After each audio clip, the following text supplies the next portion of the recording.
teman-teman, kembali lagi dalam acara Sekolah Minggu Online edisi ke-46. Apa kabarnya adik-adik? Luar biasa. Yes, yes, yes. Adik-adik, sebelum kita memulai ibadah kali ini, mari kita berdoa terlebih dahulu. Kita lipat tangan, tundukkan kepala, mari kita berdoa. Tuhan yang baik, terima kasih untuk kesempatan kali ini. Kami boleh beribadah, memuji nama Tuhan dan mendengarkan firman Tuhan. Mari Tuhan, kiranya Tuhan yang memimpin acara ini. Di dalam nama Tuhan Yesus kami sudah berdoa. Amin. Adik-adik, mari kita menyanyikan lagu Yesus disalib karena cinta saya.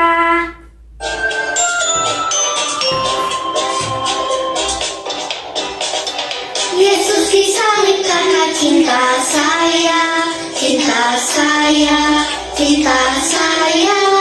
Yesus disalib karena cinta saya, dosa dihapuskan. Yesus disalib karena cinta kamu, cinta kamu, cinta kamu.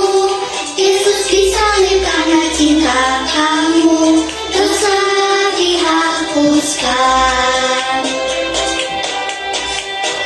Yesus disalib karena cinta semua, cinta semua, cinta semua. Yesus disalib karena cinta semua, dosa dihapuskan.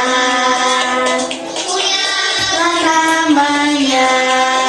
Sekali lagi adik-adik ya.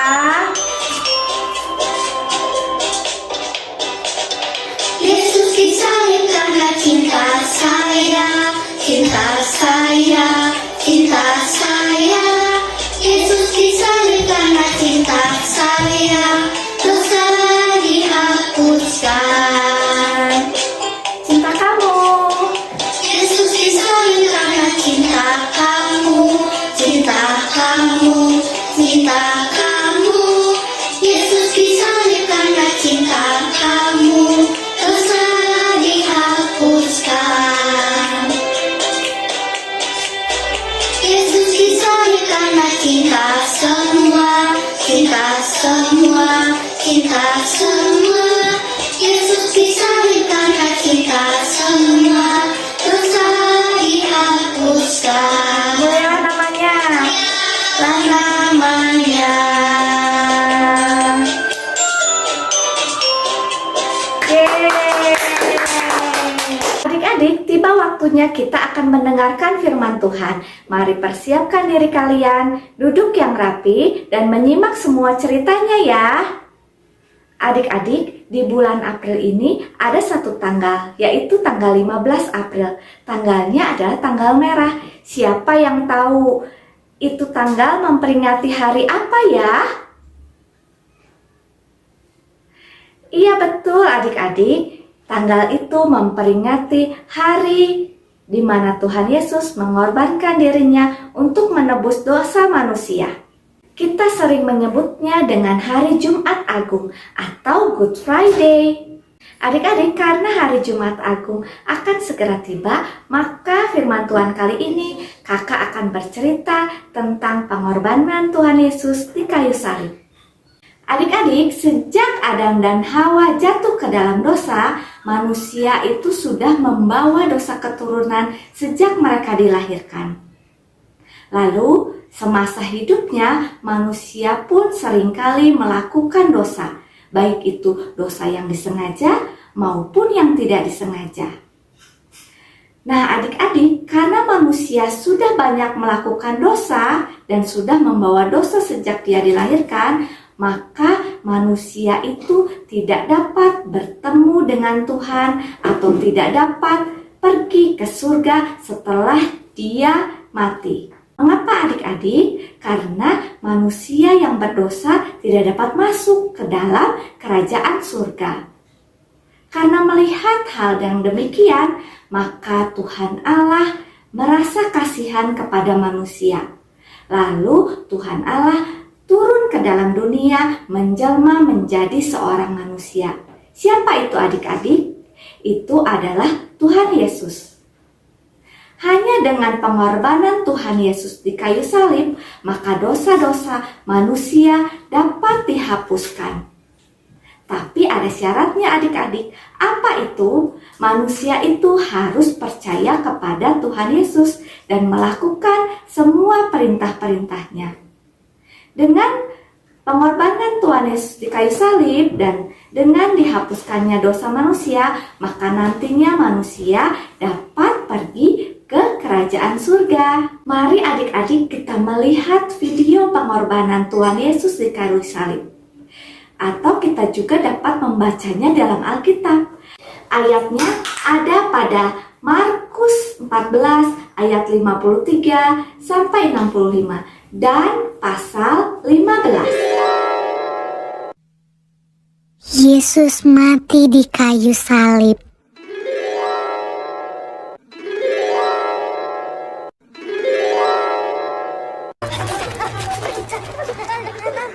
Sesudah mereka menangkap Yesus, kemudian Yesus dibawa menghadap imam besar.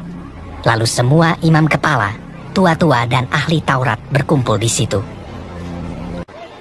Imam-imam kepala, malah seluruh mahkamah agama mencari kesaksian terhadap Yesus supaya ia dapat dihukum mati. Tetapi mereka tidak memperolehnya. Banyak juga orang yang mengucapkan kesaksian palsu terhadap dia. Tetapi kesaksian-kesaksian itu tidak sesuai yang satu dengan yang lain. Maka imam besar bangkit berdiri di tengah-tengah sidang dan bertanya kepada Yesus, katanya, "Tidakkah engkau memberi jawab atas tuduhan-tuduhan saksi-saksi ini terhadap engkau? Apakah engkau Mesias, anak dari yang terpuji?" Jawab Yesus, "Akulah dia. Dan kamu akan melihat anak manusia duduk di sebelah kanan yang maha kuasa dan datang di tengah-tengah awan-awan di langit." Maka imam besar itu mengoyakkan pakaiannya dan berkata, "Untuk apa kita perlu saksi lagi? Kamu sudah mendengar hujatnya terhadap Allah. Bagaimana pendapat kamu?" Lalu dengan suara bulat mereka memutuskan bahwa dia harus dihukum mati.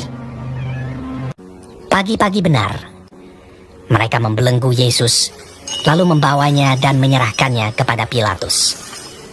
Pilatus bertanya kepadanya, "Engkaukah raja orang Yahudi?" Jawab Yesus, "Engkau sendiri mengatakannya." "Lihatlah betapa banyaknya tuduhan mereka terhadap engkau."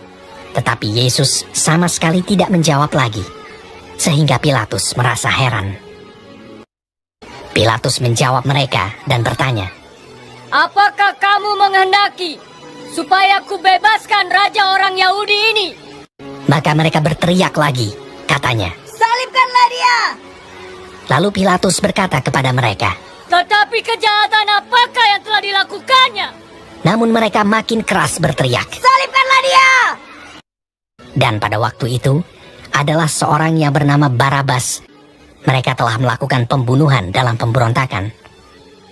Dan oleh karena Pilatus ingin memuaskan hati orang banyak itu, ia membebaskan Barabas bagi mereka. Tetapi Yesus disesahnya, lalu diserahkannya untuk disalibkan.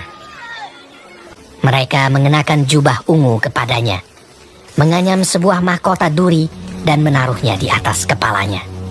Kemudian mereka mulai memberi hormat kepadanya. Katanya, Salam, hai raja orang Yahudi.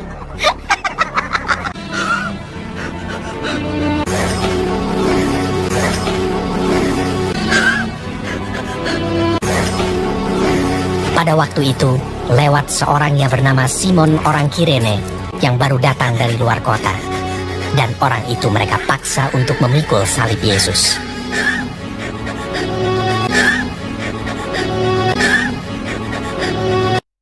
Mereka membawa Yesus ke tempat yang bernama Golgota, yang berarti tempat tengkorak.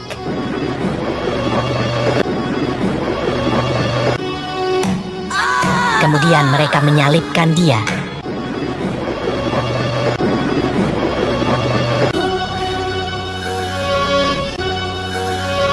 Hari jam 9 ketika ia disalibkan. Orang-orang yang lewat di sana menghujat dia. Dan sambil menggelengkan kepala, mereka berkata, Hai engkau yang mau merubuhkan bait suci dan mau membangunnya kembali dalam 3 hari. Turunlah dari salib itu dan selamatkan dirimu. Demikian juga imam-imam kepala bersama-sama ahli Taurat mengolok-olokkan dia di antara mereka sendiri, dan mereka berkata, Orang lain ia selamatkan, tetapi dirinya sendiri tidak dapat ia selamatkan. Bersama dengan dia disalibkan 2 orang penyamun, seorang di sebelah kanannya dan seorang di sebelah kirinya. Bukankah engkau adalah Kristus? Selamatkanlah dirimu dan kami. Kita memang selayaknya dihukum, sebab kita menerima balasan yang setimpal dengan perbuatan kita. Tetapi orang ini tidak berbuat sesuatu yang salah. Yesus, ingatlah akan aku apabila engkau datang sebagai Raja. Kata Yesus kepadanya, Aku berkata kepadamu, sesungguhnya hari ini juga engkau akan ada bersama-sama dengan aku di dalam Firdaus. Pada jam 12, kegelapan meliputi seluruh daerah itu. Dan pada jam 3, berserulah Yesus,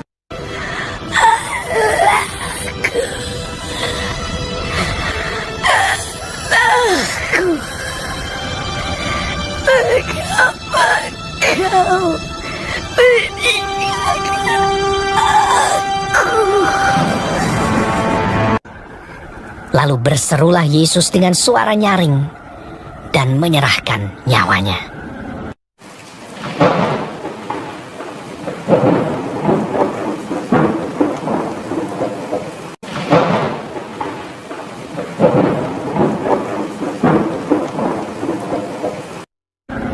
Ketika itu, tabir bait suci terbelah 2 dari atas sampai ke bawah.